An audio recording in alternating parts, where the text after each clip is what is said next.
आप देख रहे हैं एनएमएफ न्यूज और इस वक्त हम न्यूज रूम में मौजूद हैं और शुरुआती रुझान आने शुरू हो गए हैं, जिसमें अब एक चौंकाने वाली खबर ये आ रही है कि इंडिया गठबंधन और एनडीए के बीच टक्कर देखने को मिल रही है। और एनडीए और इंडिया गठबंधन की अगर हम सीटों की बात करें तो एनडीए 235 सीटों पर शुरुआत में बढ़त बनाए हुए है और इंडिया गठबंधन 260 सीटों पर आगे है। यानी कि शुरुआती रुझानों में ये दिखाया जा रहा है कि इंडिया गठबंधन बहुमत का आंकड़ा छू गया है। तो ऐसे में इस वक्त ये बड़ी खबर सामने आ रही है। तो अभिषेक, इस बड़ी खबर पर आप क्या कहना चाहेंगे? देखिए, पोस्टल बैलेट के अभी जो है ये पोस्टल बैलेट खुल रहे हैं, वही काउंटिंग अभी सामने आ रही है। तो अभी कुछ और वक्त इसमें लगेगा, अभी 1 से 2 घंटा लगेगा। अब ये स्विंग होंगे आंकड़े, जिस वक्त ईवीएम खुलनी शुरू होगी उस वक्त ये आंकड़े भी स्विंग होंगे।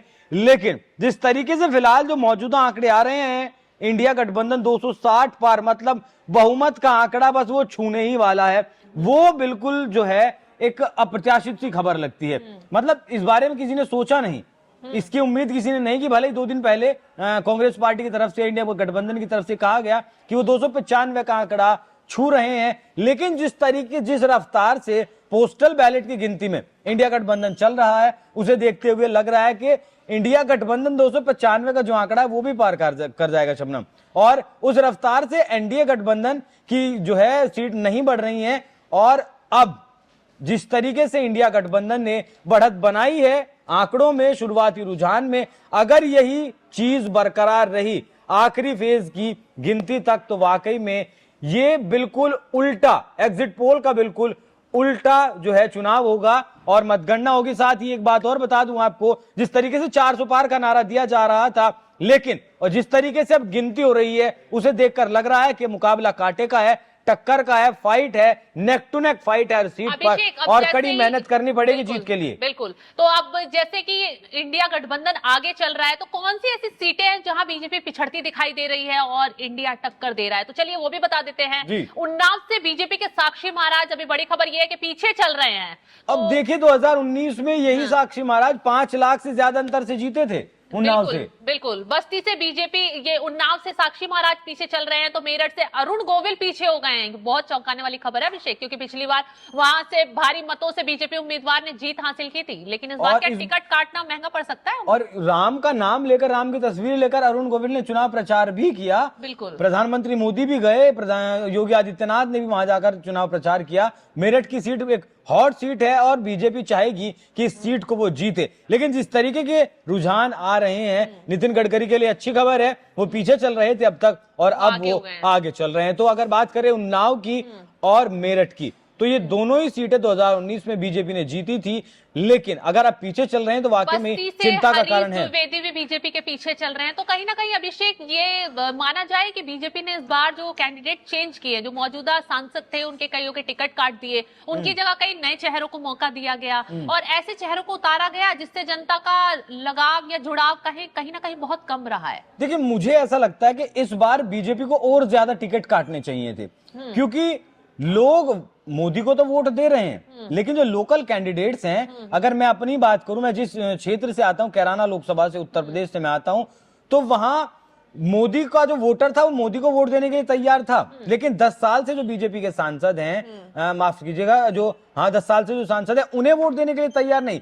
लोकल कैंडिडेट का एंटी इनकम्बेंसी ज्यादातर सीटों पर इतना ज्यादा है कि मोदी का जो लोकप्रियता है वो एंटी इनकम्बेंसी लोकल कैंडिडेट की है, वो कहीं ना कहीं मोदी की लोकप्रियता को कम कर रहा है। हाँ, मैं आपको रोकना चाहूंगी। दिल्ली से भी बड़ी खबर आ रही है। चांदनी चौक सीट से जेपी अग्रवाल कांग्रेस के आगे चल रहे हैं, तो वही दक्षिण दिल्ली से आपके सही राम पहलवान भी आगे चल रहे हैं। यानी कि दिल्ली में कहीं ना कहीं आम आदमी पार्टी और कांग्रेस बढ़त बढ़ाती दिख रही है। 21 दिन के लिए अरविंद केजरीवाल जो बाहर आए थे, उन्होंने कमाल कर दिया। उनके चुनाव प्रचार का हो सकता है असर दिख रहा है। और इससे यहाँ एक और सवाल का जवाब मिलेगा कि स्वाति मालीवाल का जो मामला था, उस स्वाति मालीवाल के मामले का आम वोटर पर फर्क नहीं पड़ा अगर ये उम्मीदवार दिल्ली से जीतते हैं। बिल्कुल। क्योंकि कहा जा रहा था कि आम महिलाएं जो हैं, उन पर स्वाति मालीवाल के मुद्दे का बहुत फर्क पड़ा है। अब कितना फर्क पड़ा है वो ये नतीजे जरूर बता देंगे। शबनम, कन्हैया कुमार भी आगे चल रहे हैं अभिषेक, जैसे कि मनोज तिवारी के सामने खड़े हैं। मनोज तिवारी इस वक्त पीछे चल रहे हैं। शुरुआती रुझान ये बैलेट पेपर है, हालांकि अभी ईवीएम के नतीजे खुलने शुरू होंगे तब रुझानों में उलटफेर भी हो सकता है। उम्मीद तो यही लगाई जा रही है। अभी इंडिया गठबंधन जो है 261 सीटों पर बढ़त बनाता शुरुआत में दिख रहा है और एनडीए 234 सीटों पर बढ़त बनाता दिख रहा है। तो सुल्तानपुर से इस वक्त मेनका गांधी भी पीछे चल रही है। तो कहीं ना कहीं मतलब वाकई जितने भी के लिए बीजेपी के बड़े नाम है, जितने भी कद्दावर नेता हैं, वो सभी पीछे चल रहे हैं। तो ऐसे में शबनम, मैं कह सकता हूं कि ये पोस्टल बैलेट है और इसके बाद अभी चुनाव एक बार और स्विंग होगा और तकरीबन 1 बजे तक जाकर आपको तस्वीर क्लियर होगी कि हाँ, कौन कैंडिडेट अगर आगे चल रहा है तो वो आगे रहेगा, जो पीछे चल रहा है वो पीछे चल रहेगा। लेकिन इस वक्त की जो बड़ी खबर है वो यही है, मैं आपको बता दूं कि इंडिया गठबंधन 261 सीटों पर आगे चल रहा है। बहुमत से सिर्फ 11 सीटें पीछे हैं। 272 का जो आंकड़ा है उससे सिर्फ 11 सीटें पीछे है और एनडीए जो गठबंधन है वो आगे चल रहा है सिर्फ 234 सीटों पर। और इसी रफ्तार से अगर इंडिया गठबंधन आगे बढ़ता रहा तो शाम होते होते अगर इंडिया गठबंधन बहुमत साबित कर ले और सरकार बना ले तो इसमें शबनम कोई बहुत ज्यादा हैरानी की बात नहीं होगी। तो फिलहाल तक खबर यही है कि इंडिया गठबंधन बहुत तेजी के साथ आगे बढ़ रहा है, एनडीए के मुकाबले भी बहुत ज्यादा तेजी से आगे बढ़ रहा है और लग रहा है कि प्रधानमंत्री नरेंद्र मोदी की जो लोकप्रियता थी, जो मोदी की गारंटी लगातार रैलियों में, भाषणों में, रोड शो में की जा रही थी, कहीं ना कहीं वो लोकल जो कैंडिडेट थे उनकी जो एंटी इनकम्बेंसी थी वो कहीं ना कहीं मोदी के नाम पर भारी पड़ती हुई दिखाई दे रही है। जी।